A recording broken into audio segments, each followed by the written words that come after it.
Señor ministro, señora delegada del Gobierno, señor secretario de Estado, señores miembros de la Asamblea y del Gobierno de la ciudad, señoras y señores, buenas tardes a todos y muchas gracias por asistir a esta comparecencia.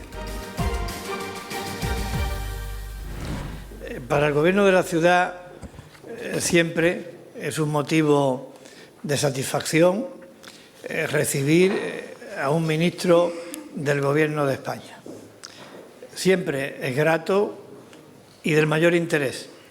Pero debo decir que en el caso de hoy, en el caso de la visita que nos hace el ministro de Política Territorial, esta satisfacción y este interés se acentúa. Y se acentúa por dos razones fáciles de entender. La primera de ellas porque el ministro de Política Territorial, antes de serlo, fue presidente del Gobierno de Canarias. Y esto significa mucho. Significa mucho porque se traduce en que no hay que contarle partes de la historia que le tenemos que contar habitualmente a personas que no han vivido la realidad extrapeninsular o insular. El ministro de Política Territorial sabe bien lo que significan las dificultades para el desarrollo económico en función de esta característica de extrapeninsularidad, la escasez de recursos naturales, la importancia que tienen las comunicaciones, lo que significa en un momento determinado la presión migratoria. Es decir, nos conoce bien y, por tanto, esto creo que es un valor añadido de mucha trascendencia. Y, en segundo lugar, la segunda razón a la que me refería es que es el Ministerio que tiene el encargo de hacer la coordinación, seguimiento acerca de la ejecución del Plan Integral para el Desarrollo Socioeconómico de Ceuta, aprobado en octubre de 2022. La entrevista que acabamos de realizar yo la califico de positiva porque ha sido una entrevista sincera, ha sido una entrevista cordial y a nosotros se nos ha brindado también la oportunidad de plantear determinadas cuestiones que considero son muy decisivas para el presente y porvenir de Ceuta. Lo primero que le he comentado al ministro, y él sabía, era que para Ceuta, para nuestra ciudad, existe un antes y un después del episodio fronterizo vivido en mayo de 2021. Digo un antes y un después porque aquel episodio, aquel duro trance, casi con toda seguridad, el más duro y difícil vivido en la historia reciente de nuestra ciudad, desveló o confirmó, según se mire, que Ceuta está afectada por unos condicionantes, por unos riesgos y por unas amenazas que no tienen parangón en el resto de España, salvo el caso de Melilla. Y que estos riesgos, estas amenazas y estos condicionantes exigen una política de Estado decidida, enérgica, continuada en el tiempo para proteger a nuestra ciudad y al mismo tiempo para garantizar unos niveles de prosperidad, de estabilidad y de cohesión social que los ceutíes se merecen como el resto de los españoles. Para dar respuesta a esta situación, como digo, vivida en mayo de 2021, se activaron una serie de mecanismos y se tomaron decisiones políticas que considero relevantes. Entre ellas, la Estrategia de Seguridad Nacional, aprobada en diciembre de 2021, que incluye a Ceuta y a Melilla como una medida específica de protección dentro de esta estrategia. Y la otra, el mencionado Plan Integral para el Desarrollo Socioeconómico.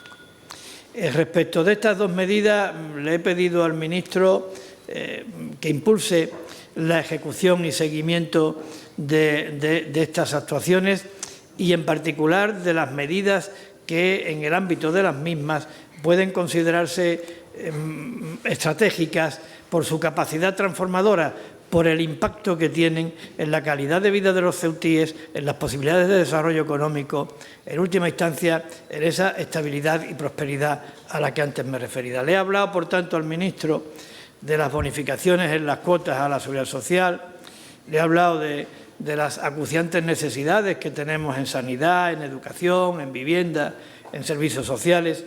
Le he hablado del gran proyecto sobre cesión de suelo por el Ministerio de Defensa para construir viviendas, para el desarrollo económico, para la dotación de equipamientos. Le he hablado del proyecto histórico que significaría el enlace, la conexión eléctrica de Ceuta con la península mediante el tendido de un cable submarino.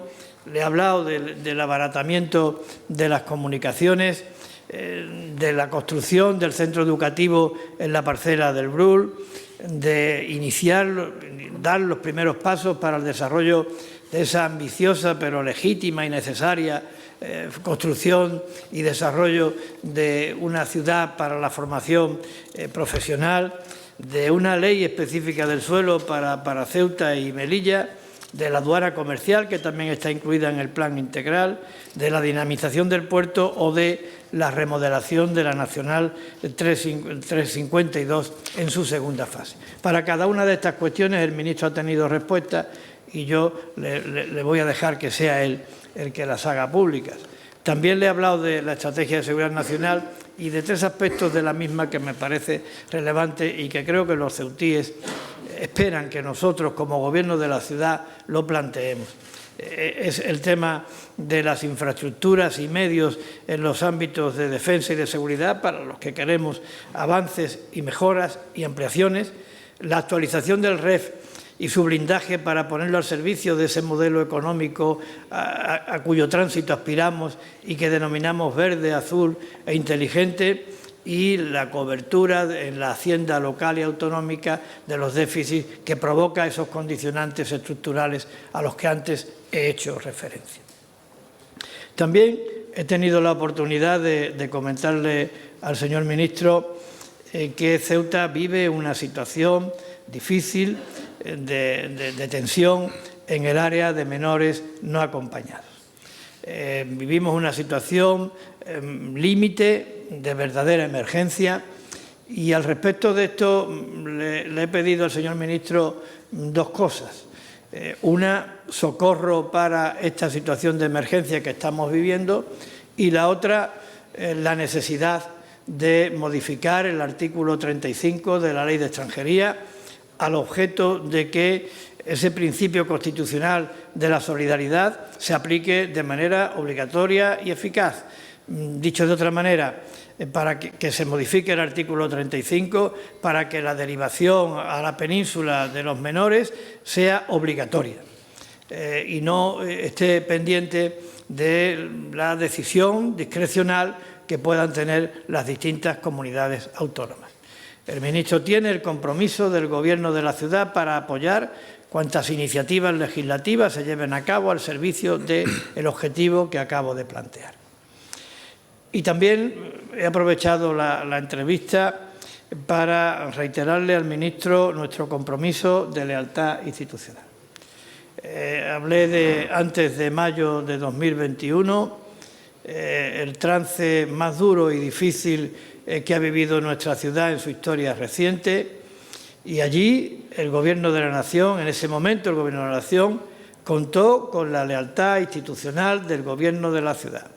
En ese momento y en relación con el resto de medidas que se aplicaron para replicar lo que aquella situación desvelaba.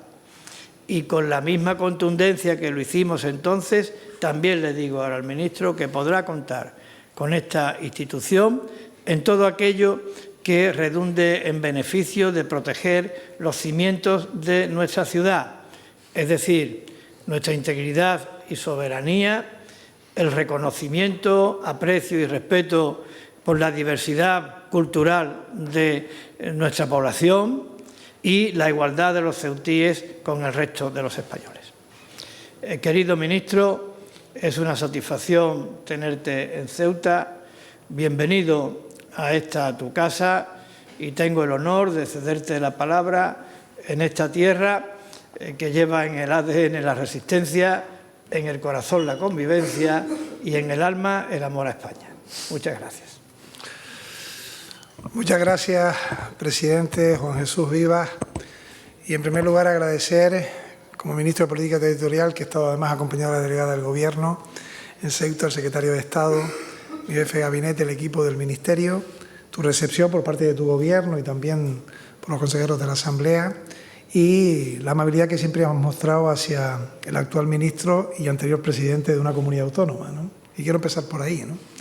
Porque del mismo modo que recuerdo perfectamente que en mayo del 21 te pude llamar ante la situación que vivía Ceuta, previamente en septiembre del 20 fuiste tú quien llamó a Canarias para dar ánimo y colocarte al lado de una comunidad que había recibido en apenas 24 horas más de 2.000 personas cuando estábamos en pandemia, sin movimiento de las personas y sin recursos en esa tierra para poder abrir y dar respuesta mínimamente digna a quienes habían llegado, como digo, eran varios miles en apenas 24 horas. Cuando tenemos realidades que compartimos como territorios extrapeninsulares y creo que eso también va a ayudar a que podamos caminar en la solución de problemas, algunos de ellos que están, creo que más cerca que nunca de poder resolverse, aunque reconociendo que son problemas históricos, ¿no? Circunstancias históricas, fenómenos históricos. Hablo, por ejemplo, de la inmigración y empiezo por ahí. Como saben, aparte del Ministerio de Política Territorial y Memoria Democrática, tengo la encomienda de presidir la Comisión Interministerial que se reunió esta semana, el pasado martes, al acabar el Consejo de Ministros. La conforman los Ministerios de Interior, Exteriores, Inclusión, Infancia, Derechos Sociales, Política Territorial y además el pasado lunes también Hacienda, el pasado martes, estuvo Hacienda en esa reunión para caminar con una modificación legislativa que dé una respuesta adecuada, justa en todo el territorio español de los menores no acompañados. Y por tanto ya tenemos una propuesta que he compartido con el presidente de la Ciudad Autónoma de Ceuta, en el que la propuesta es modificar el artículo 35 de la Ley de Extranjería, preservando también los derechos que tienen las comunidades, hacerlo de la mano y si no con la prevalencia de la ley, que el próximo lunes también haremos traslación de la misma al Gobierno Autónomo de Canarias, que fue quien nos trasladó también una propuesta de modificación legislativa, ¿no? En estos momentos la mayor presión la tienen claramente Ceuta, Melilla y Canarias, pero en otros momentos han sido otras comunidades y yo espero, y agradeciendo el apoyo del Gobierno de Ceuta, que sé que es real, sincero y además será público, porque ya lo es hoy cuando esto se lleve finalmente a las Cortes, que también tengamos el apoyo de los partidos políticos, porque esto es una modificación legislativa que en cualquier caso tendrá que ser aprobado en el Congreso y en el Senado. Y por ello necesitamos un gran acuerdo de Estado de los partidos mayoritarios en ambas cámaras, fundamentalmente del Partido Socialista, del Partido Popular y del Partido Socialista, al que se sumen el resto de las formaciones políticas, y creo que la presencia de ambos aquí es también un mensaje claro que debemos resolverlo de la mano nuestras organizaciones políticas, ¿no? Y haremos todo el esfuerzo para que así sea. Y yo espero que finalmente esto se pueda resolver, porque repito que es justo, también es algo que está dentro del ámbito internacional y que forma parte de los derechos que tiene el menor, que están por encima incluso del ser o no o ser inmigrante y que tienen derecho a no estar hacinados, a tener una buena educación, a ser tratados dignamente y a formarse como tiene que ser personas que tienen menos de 18 años, ¿no? Y por tanto, hoy también se lo he trasladado a Juan Jesús Vivas esa propuesta que espero caminar con ella en los próximos días y las próximas semanas. Y luego hemos repasado algunas cuestiones muy concretas, como ese Plan Integral de Desarrollo Socioeconómico para la ciudad de Ceuta, que fue resultado también, finales del año 22, de un acuerdo necesario, también justo, ante una ciudad autónoma como la presente, con una dotación presupuestaria que era inédito, que no existía hasta ahora y que el Ministerio de Política Territorial tiene la encomienda de la coordinación. Es verdad que participan distintos ministerios, pero ante distintas cuestiones que planteaba el presidente le he dado algunas respuestas y sobre todo tiene el compromiso del seguimiento del cumplimiento de este plan, que como saben tiene un plan de ejecución hasta el 26 y en algunos casos hasta el año 2030, pero del que voy a dar algunos datos importantes que creo que hemos compartido en la reunión y sobre todo para la opinión pública de Ceuta, ¿no? En sanidad se ha avanzado con dotaciones que no existían en Ceuta, como no existían en islas pequeñas como en Canarias, de tener resonancia magnética, cirugía robótica, también hemodinámica y también más personal, más profesionales en el ámbito sanitario, porque es muy importante que la sanidad, que es un derecho fundamental, un pilar del estado del bienestar, uno de los 4 básicos pilares, llegue a todos los sitios y en igualdad de condiciones para igualar a los ciudadanos. Y por tanto los territorios extrapeninsulares que están alejados precisan también de este esfuerzo justo para este ámbito fundamental. Lo mismo que en educación, aumento en becas, también becas de comedor, y ciclos de la formación profesional. Y le he trasladado al presidente que con respecto a lo que tenemos en ese centro de Brull, lo que ocurrió fue que salió a concurso con unas cantidades y unos parámetros económicos. Tuvimos luego la circunstancia sobrevenida en el año 23 de la invasión de Ucrania, el encarecimiento de las materias primas, y lo que se ha procedido a hacer es reordenar, reorientar y reasignar las cantidades económicas, adecuándolo a la realidad, y a través de Transactec este proyecto y esta actuación en Brull se va a realizar con las cantidades adecuadas al momento presente. Igualmente, seguiremos caminando con la ciudad de la formación profesional, como un ámbito más ambicioso de una gran ciudad, con distintos ministerios que están también impelidos en la solución de esta ciudad de la formación profesional, porque el Gobierno de España apuesta claramente por la formación profesional. Le he comunicado también al presidente con respecto al transporte que la mejora de la Nacional 352 con 4 millones de euros ya está en adjudicación, es decir, se ha producido ya la licitación del proyecto de construcción y, por tanto, con el acta de replanteo las obras ya comenzarán. Es decir, que el proceso de adjudicación ha culminado y eso es una magnífica noticia para Ceuta. Con respecto a las ayudas al transporte de mercancías y de residentes, el 75% está anclado en los regímenes económicos, está anclado en los presupuestos del año 23 y está anclado en la prórroga presupuestaria del Gobierno de España del año 24. Entonces, no hay ningún riesgo con respecto al 75%, que es un crédito ampliable, que es un derecho de los territorios extrapeninsulares, como también en las ayudas a las mercancías con la península y también entre Ceuta y Melilla. Real Decreto Mayo del año 2023, su desarrollo está también garantizado con los fondos económicos que sean precisos por parte del Gobierno de España. Para eso hay un grupo de trabajo junto al Ministerio del Transporte para su dotación económica. Hemos hablado también del suelo por defensa que debe ser entregado para dotacionales y vivienda.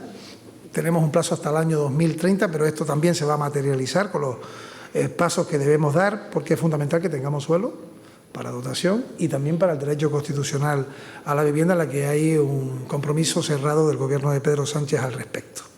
Y sobre el cable submarino también le he dado al presidente algunos datos importantes. Primero, que la apuesta por la energía tiene que ser fundamental, porque los territorios extrapeninsulares son los más afectados de riesgo de ceros energéticos y de apagones, como ustedes bien conocen. Y, por tanto, esta es una apuesta puntera en el ámbito internacional, porque es apostar por las energías limpias, por las energías renovables, por las energías eólicas, y todos los pasos políticos ya están dados. E incluso hemos adecuado la ficha financiera, que supera ahora los 300 millones de euros. Está a falta exclusivamente de los últimos informes técnicos, en este caso del Ministerio de Transición, que, al igual que ha ocurrido en otros lugares, con conexiones submarinas entre islas, esperemos poder tenerlo cuanto antes. Quizás me arriesgaría diciendo a ver si lo podemos tener antes del verano, pero lo que sí puedo anunciar es que cuanto antes queremos tener esos informes para ya culminar lo que ya está decidido, que es que el cable submarino será una realidad. Y ya para ir acabando, sobre las bonificaciones a la Seguridad Social y también todo lo que tiene que ver con el ámbito del Ministerio de Empleo, hay un plan de 18 millones de euros extraordinario de empleo que se va a mantener incluso con el presupuesto prorrogado, y un esfuerzo del Ministerio al respecto, y lo mismo con respecto a las bonificaciones de la Seguridad Social, que me han trasladado que eso lo vamos a resolver, se va a resolver. Es verdad que hay cuestiones que ya se iban a resolver en el presupuesto del 24. Y no es buena noticia no tener presupuesto, pero bueno, no es cuestión ahora de entrar en todo lo que ha sido los pasos entre enero y el mes de abril del año 24 para no tenerlo. Lo importante son la solución a las dificultades, y hay cuestiones que son de carácter fiscal. Voy a poner dos ejemplos. El 60%, por ejemplo, del IRPF para los vecinos de La Palma. Hemos hablado hoy de La Palma, también le he agradecido al presidente su presencia en su momento en la isla de La Palma en la conferencia de presidentes. Eso estaba previsto en los presupuestos del 24. El Ministerio de Hacienda ya ha trasladado que buscará el instrumento para resolverlo. Lo mismo con respecto a las bonificaciones de la Seguridad Social Ceuta y Melilla. Estaba previsto resolverlo en el 24. Anuncio que el Ministerio buscará la fórmula administrativa, legislativa precisa para resolverlo, y así también lo comunico. Y al respecto ya termino diciendo que desde el Ministerio de Política Territorial y Memoria Democrática todo el apoyo para el seguimiento de todo lo que son las actuaciones con respecto a Ceuta, y que, como ha sido siempre, Juan Jesús Vivas tiene mi teléfono abierto, como sé que tengo yo también el suyo, para cualquier cuestión que sea del interés general y del bienestar de los ceutíes.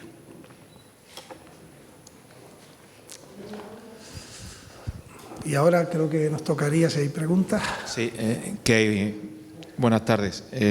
Ministro, yo quisiera preguntarle por esto último, lo de las bonificaciones de las cuotas de la Seguridad Social, si hay un espacio temporal, si a usted le han dicho que esto va a estar resuelto este año y si va a estar atado a algún mecanismo o va a ser definitivo. O sea, cuando se vuelva al sistema anterior, que era el 50% lineal, se va a quedar así. No puedo entrar, lógicamente, en lo que son los pormenores, porque eso lo tiene que hacer el Ministerio pertinente, pero sí que puedo decir que tanto el Ministerio de Hacienda, con cuestiones que tenían que ver con carácter fiscal, como el de Trabajo, con cuestiones como esta, ya tenían la resolución prevista en el anteproyecto de presupuesto del 24. En estos momentos tenemos que ir aprobando, que bien puede ser a través de enmiendas en leyes vivas o a través de decretos, leyes u otros mecanismos, cuestiones que son fundamentales para el presupuesto del año 2024, estando prorrogado el del 23. ¿Por qué? Porque hay cuestiones que no están vivas porque no lo permite la prórroga presupuestaria del año 23. Son estos dos casos. He puesto dos casos claros. El 60% de la isla de La Palma o esta bonificación de la Seguridad Social, con lo cual ambos exigen un mecanismo específico. Pero se ha cerrado el que pueda yo comunicar y de ahí el compromiso del Ministerio de Empleo, de Trabajo y también de Política Territorial, que esto se resolverá con el mecanismo administrativo pertinente y será en el ejercicio presente, lógicamente. Sí, usted con el asunto de los menores hablaba que esperaba contar con los apoyos de los partidos políticos para poderlo abordar, teniendo en cuenta que las zonas tensionadas son habitualmente Ceuta, Melilla y Canarias, controladas por el Partido Popular. ¿Espera que el Partido Popular dé el sí a esto?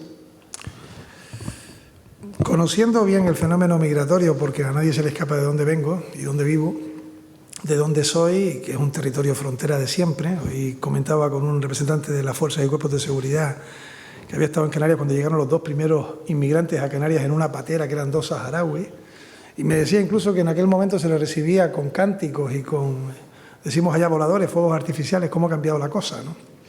Sí tengo que decir que es absolutamente imprescindible que tengamos una modificación legislativa porque es de justicia.